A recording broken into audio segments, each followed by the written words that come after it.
Walk into an American living room in 1995, and the future was already humming in the corner. A beige computer screamed itself onto the internet while the whole family waited for the phone line to clear. Across the room, a television the size of a refrigerator lit up faces that had already learned exactly where to sit for the picture to look right. Every one of these trends felt permanent, and every one of them left, though one of them was somehow supposed to pay for a generation's college tuition. The computer arrived in cow-spotted boxes from a company called Gateway 2000, and it claimed a corner of the house that used to belong to something else. A desk appeared, then a printer, then a tangle of beige cables nobody ever fully understood. The machine screamed and hissed its way onto the internet through the phone line, and the whole house knew the sound, because nobody could make a call until it finished. Free trial discs from America Online arrived in the mail with almost comic regularity, taped to magazines stacked by the door, used as coasters. Ask around today, and half the drink coasters of the decade turn out to have been the internet. Across the den sat a television that nearly needed its own room. The rear projection big screen ran 4 feet deep and 5 feet tall. A piece of furniture with a picture in it, sold by RCA and Mitsubishi as a home theater. The picture looked spectacular from the couch, directly in front, at exactly the right height.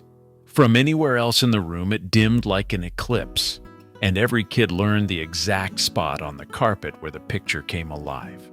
Moving it took 3 adults and a furniture dolly, so it never moved. When flat screens arrived, those giants could not even be given away. Some are still in basements right now, too heavy to leave, glowing for nobody. The cabinet beside it held the decade's most serious investment portfolio. A curio cabinet in the living room displayed small stuffed animals that were absolutely not toys. Beanie Babies sat behind glass with plastic protectors on their heart-shaped tags, because a bent tag cut the value in half, and the value was the entire point. Price guides ranked them like stocks. Retirement announcements set off store runs. Parents explained with straight faces that a royal blue elephant would someday cover a semester of college. Kids were allowed to look and never to play. The college funds never materialized, and somewhere in a million attics, the tags are still perfect. The next trend was the cheapest fire hazard ever sold. The Halogen Torchiere lamp stood in the corner of every den and dorm room, a tall black pole with a dish on top, $20 at any store.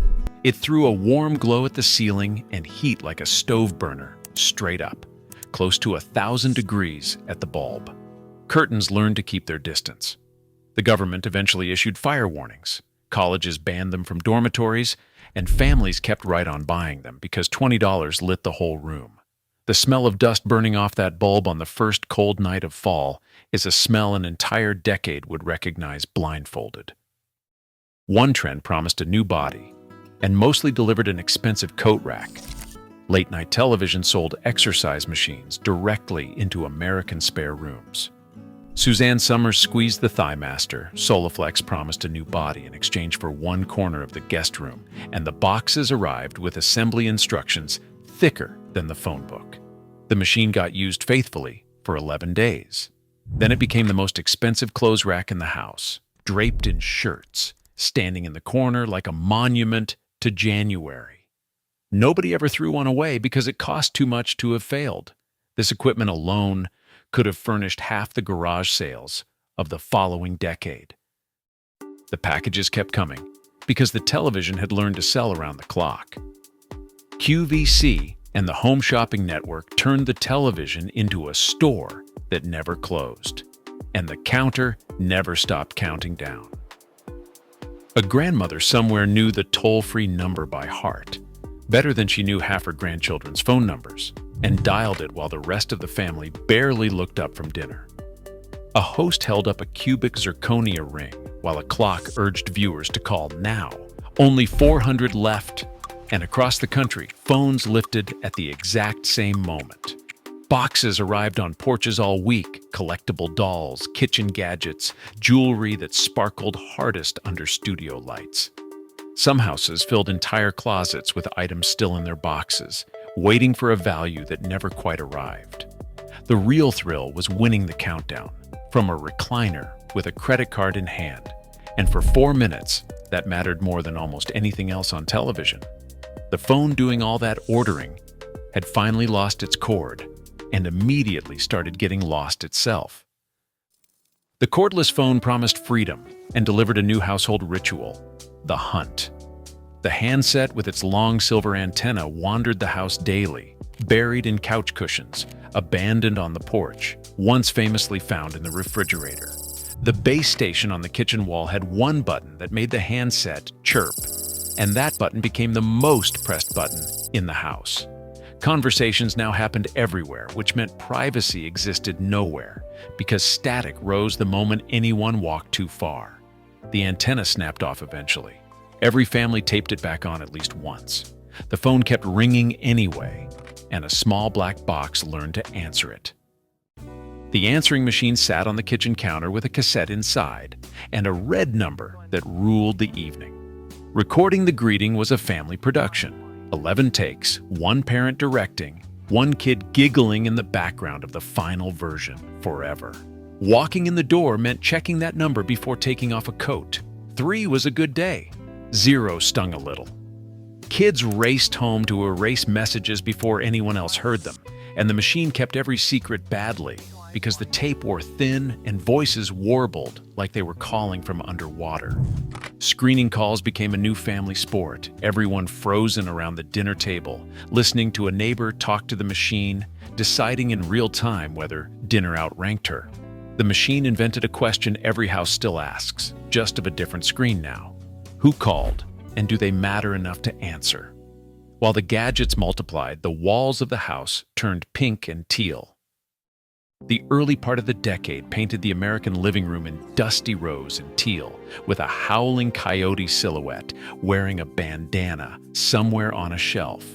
Santa Fe prints hung in houses 2,000 miles from Santa Fe. Sofas bloomed in mauve pastels, lamps came in sea foam, and a wallpaper border of desert geometry circled the room like a hat band. Nobody in the house had ever been to the desert. The style promised warmth and wide open space, delivered in a suburb with 6 inches of snow outside. By mid-decade, it vanished so completely that photographs of it now look staged. The furniture that replaced it went dark green and enormous. The middle of the decade swung to hunter green, burgundy, and sofas the size of parade floats. Overstuffed couches in plaid and cabbage rose florals filled living rooms wall to wall, with skirted bottoms and arms wide enough to sit on, which nobody was allowed to do. Matching was mandatory. The sofa, the love seat, the recliner, all in the same plaid, purchased as a set on a payment plan from a showroom with balloons out front. The cushions swallowed remote controls whole. Families dug for them like archaeologists. Some of those remotes are presumably still in there. The kitchen, meanwhile, had committed to a single shade of wood. Golden oak covered the 1990s kitchen from floor to ceiling, honey-colored cabinets, matching table, matching chairs, matching trim, until the whole room glowed orange at sunset. Builders installed it by the mile, and homeowners loved it, because oak meant quality, and the color meant warmth. The cathedral arch on the upper cabinet doors was the signature, a little peak like a church window over the everyday dishes. 20 years later, painting over that oak became a national pastime, and somewhere under 1 million coats of white paint, the arches are all still there, waiting. Up on top of those cabinets, an entire fake garden was growing. The space above the kitchen cabinets could not be reached without a ladder, so the decade filled it with plastic ivy. Silk plants trailed down over the cathedral arches, joined by wicker balls, a decorative pitcher, sometimes a fake fern the size of a raccoon. The greenery never grew and never died. It collected grease and dust in equal patient layers until the annual cleaning day when it all came down into the sink for a bath. Guests complimented it. Nobody could quite say why it was there. The ivy simply came with the decade, like a screensaver for the kitchen. The walls below got their makeover from a kitchen sponge. Faux finishing swept through with nothing but a bucket of glaze and a sea sponge. A mother stood on a step stool on a Saturday afternoon, sponge in one hand. A home improvement show paused on the television for reference, while a kid worked a rag into the corners because the sponge alone always left the edges wrong. An accent wall dabbed in 2 shades of terracotta counted as Tuscany, and a plastic bag rolled through wet paint counted as marble. The technique took an hour to learn and a weekend to regret. Half the sponge-painted walls in America stopped abruptly behind the couch where the enthusiasm ran out, and stayed that way for years. Half a room dressed for company, and half a room that gave up early. The look said a homeowner had vision, a free weekend, and exactly 1 sponge. And for a few years, that was enough. Renters got the same transformation for $6 a roll. Faux marble contact paper turned any counter into Italian stone from a distance of 10 feet or more. It unrolled from the hardware store in gray-veined sheets, smoothed down with a credit card, and bubbled within the month. Corners lifted first, curling up near the sink where the water always won. The fix was a new sheet on top of the old one, and kitchens across the country slowly grew geological layers of fake marble, each one a fresh start. It fooled no one, and it made a rented kitchen feel chosen, which was the actual point all along. Real luxury, though, arrived woven with a handle and a signature. Longaberger baskets were hand-woven in Ohio, signed by the weaver, sold at home parties like Tupperware, and priced like small furniture. Collectors bought the Christmas edition every year and displayed them on top of golden oak cabinets, stuffed with potpourri that made the whole kitchen smell like cinnamon and mall. The company believed in the baskets so completely that it built its headquarters in the shape of one, a 7-story basket beside an Ohio highway, handles and all. The baskets outlived the company. The giant building is still there, the strangest monument the decade left behind. Outside, the backyard was busy receiving television from space.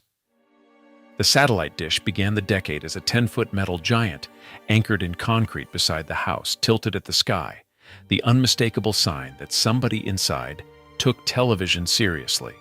Neighbors joked about radar. Then in 1994, DirecTV shrank the whole idea to an 18-inch dish that bolted under the eaves, and the giants went obsolete in a single season. Some got planted with flowers. Some just stayed, rusting politely at the sky, pointed at satellites that no longer answer. A few are out there still, holding their angle, the loyalist antennas in America. A few feet away, an ocean stood on legs. The above-ground pool rose out of a weekend of assembly and 1,000 arguments, a great blue ring of corrugated steel and vinyl, 4 feet deep and legendary by June. It came from the same catalogs as the swing sets, cost a fraction of the real thing, and made whichever house had one the capital of the neighborhood summer. The water was never quite warm, and the ladder pinched every kid at least once, and none of it mattered. By August, the grass beneath it was gone, a perfect yellow circle that stayed in the yard for years. The crop circle of a good summer.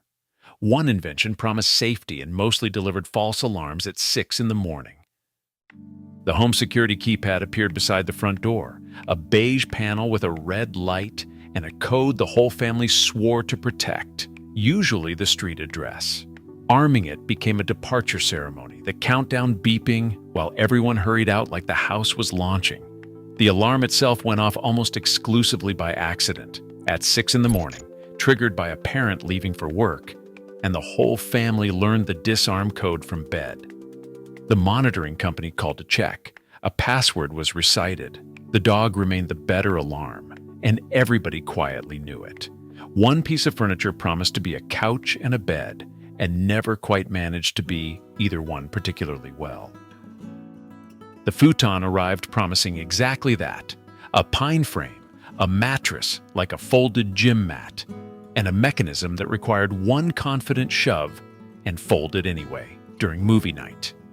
It furnished first apartments, dens, and the room still called the guest room, and guests woke on it feeling the wooden bar through 6 inches of cotton. Too polite to mention it. The Futon was the decade's most honest compromise, and half the country slept on one at least once.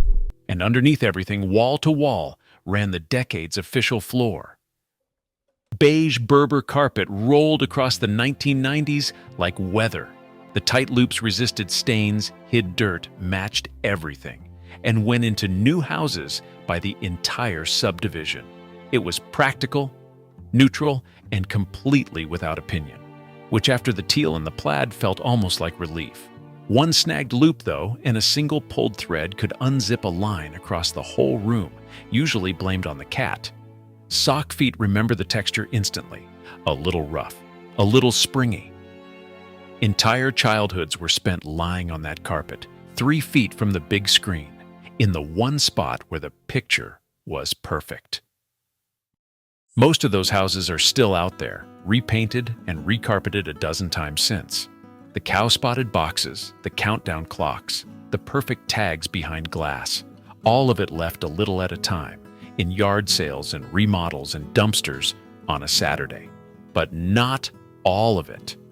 Somebody watching this still has the Torchiere standing in a hallway, the Futon waiting in the spare room, a royal blue elephant sealed in its case.